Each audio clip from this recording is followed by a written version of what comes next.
people also talk, there's much talk about your roots, your connect to Hinduism, and you wear these, rolis in your hands. Tell us something about it. Yeah, so I'm a proud Hindu, and that's how I was raised. That's how I am. Rishi Sunak वहां पर आते हैं और काफी ज्यादा भारत की तारीफ करते हैं, साथ ही साथ एक स्टेटमेंट देते हैं कि I am a proud Hindu. सब कुछ होगा, प्लेनरी सेशंस भी होंगे और सारे के सारे लीडर्स यहाँ पे हैं। हाँ, ये जरूर है कि कुछ कंसेंसस हो सकती है। और आज फिर भारत की धरती पर खड़े होकर के उन्होंने जिस हिसाब से जय सिया राम का नारा लगाया, जय सिया राम से अपनी बातों को स्टार्ट किया, हाथ जोड़कर नमस्कार किया, सब पहुंचे, ठीक है, ये सब यहाँ पर मीटिंग में शरीक होंगे। हाँ, एक ग्रुप फोटो होती है जिसे फैमिली फोटो बोलते हैं, वो शायद ना हो। बहुत खूबसूरत अंदाज रहता है ऋषि सोनक जी का। उनके आप ब्रिटेन में जब प्राइम मिनिस्टर के टेबल पर देखिएगा कि गणेश भगवान जी बैठे रहते हैं।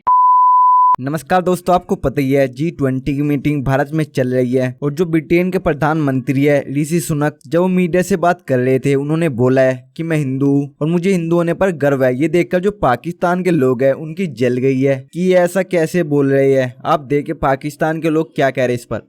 ऋषि सुनक वहां पर आते हैं और काफी ज्यादा भारत की तारीफ करते हैं, साथ ही साथ एक स्टेटमेंट देते हैं कि I am a proud Hindu. लेकर के फ्लाइट से उतरे, हाथ मिलाने, शेक हैंड की जगह नमस्कार किया और जिस हिसाब से अपने शीश को झुका करके हर लोगों को नमस्कार करते हुए जो कल्चरल प्रोग्राम था, जो डांस, जो नृत्य चल रहा था, उसको खड़े होकर के देखा और उसके बाद फिर हर एक लोगों से अपने आप को, अपने शीश को झुका करके दोनों पति पत्नी ने जिस हिसाब से लोगों के वेलकम को एक्सेप्ट किया खुले दिलों से, वो अपने आप में मतलब एक मन भाने वाली बात थी।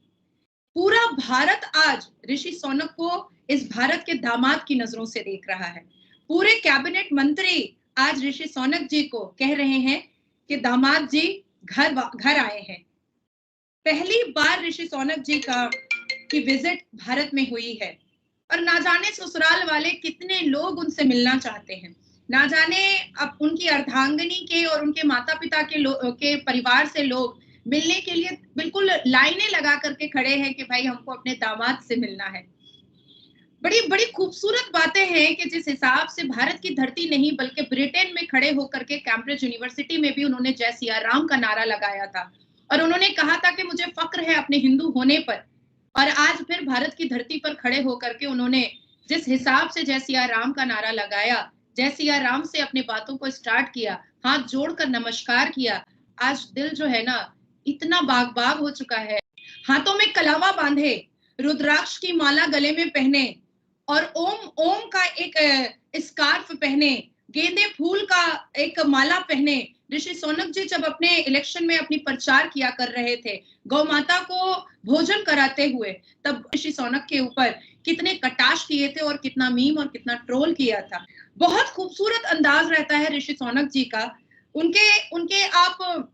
ब्रिटेन में जब प्राइम मिनिस्टर के टेबल पर देखिएगा कि गणेश भगवान जी बैठे रहते हैं और उनके घर के टेबल पर जब जो स्टडी रूम में गणेश भगवान जी की स्थापना रखी जाती है और जब वो अपने पुराने दिनों के बारे में लोगों को बताते हुए ब्रिटेन की गलियों में नजर आते हैं कि जब वो छोटे थे तो वो किस तरह से मंदिरों में पूजा किया करते थे, जब वो छोटे थे तो किस तरह से वो पुरोहितों के पास जाया करते थे और बैठ करके भगवान राम और शिव की कहानियां सुना करते थे,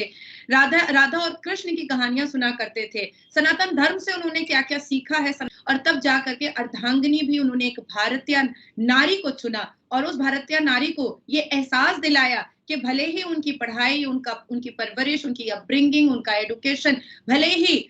7 समुंदर पार एक फॉरेन कंट्री में हुई हो, लेकिन दिल से वो हिंदुस्तानी है, दिल से वो सनातनी है। और कैम्ब्रिज में जब ये आवाज ऊंची करके जय सिया राम कहा था तो उसके अर्थ को बताते हुए कहा था कि जय सिया राम सनातनी इसलिए कहते हैं ताकि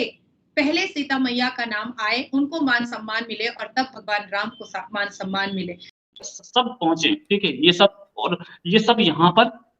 मीटिंग में शरीक होंगे। हाँ, एक ग्रुप फोटो होती है जिसे फैमिली फोटो बोलते हैं, वो शायद ना हो और एक जॉइंट कम्युनिकेशन नहीं निकल सकती, ऐसा दिख रहा है। उसका रीजन भी है कि पुतिन यहाँ नहीं आ रहे हैं। पुतिन क्यों नहीं आ रहे हैं उसका भी एक रीजन है। पुतिन किसी के साथ फोटो नहीं खिंचवाना चाहते थे और कोई पुतिन के साथ नहीं खिंचवाना चाहता था। और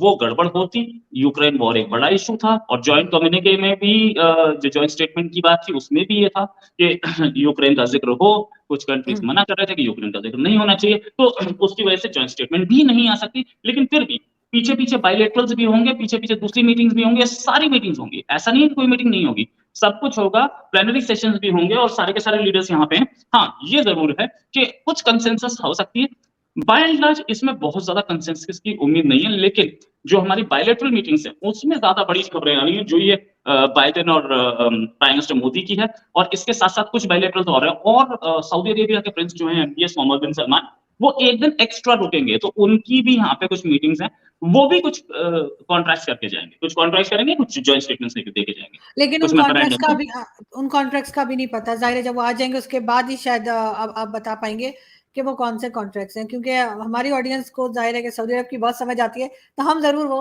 समझना चाहेंगे कि कौन से कॉन्ट्रैक्ट्स हैं। लेकिन एक चीज और है रोहित जी, आपके ख्याल से कि G20 पहले कश्मीर में हुआ, अब दिल्ली में हो रहा है, अब ब्रिक्स भी है और दूसरे कई जो चल रहे हैं, जाहिर है उसमें आप क्या समझते हैं कि एक बार फिर जो है वो इलेक्शन से पहले, यानी इंडिया के इलेक्शन से पहले एक बार फिर आप इसको एक सक्सेस में लेके जाए, एक सक्सेस मानेंगे बीजेपी गवर्नमेंट की या PM मोदी की गवर्नमेंट की? G20 को टाइम टू टाइम पे कंट्रीज बॉयकॉट करते रहे, ठीक है, no doubt about it. Arunachal में जो हुआ था उसको बॉयकॉट किया चाइना ने, यहाँ कश्मीर में हुआ उसको चाइना ने और कुछ कंट्रीज ने बॉयकॉट किया, नो डाउट अबाउट इट। लेकिन G20 का पूरा एक साल इतना सुपर सक्सेस रहा कि हम लोगों ने 100 से ज्यादा शहरों में G20 की मीटिंग्स की, और ऐसी नहीं होती कि एक ही मीटिंग हो, कोई हेड ऑफ द स्टेट की मीटिंग नहीं होती, जॉइंट सेक्टर लेवल होती है, टूरिज्म पे होती है, क्लाइमेट पे होती है, बहुत सारी मीटिंग्स हुई, वो उसका एक अपना शेड्यूल था, और साथ में शंघाई कोऑपरेशन ऑर्गेनाइजेशन भी था यहाँ पे, उसकी भी 10 मीटिंग्स हुई यहाँ पे, पाकिस्तानी डेलीगेशंस यहाँ आए। सबसे बड़ी चीज, पाकिस्तानी डेलीगेशन बुद्धिज्म पे आया, बुद्धिस्ट टूरिज्म पे आया, और उन्होंने आकर के ये बोला कि हमारी बुद्धिस्ट रूट्स थी,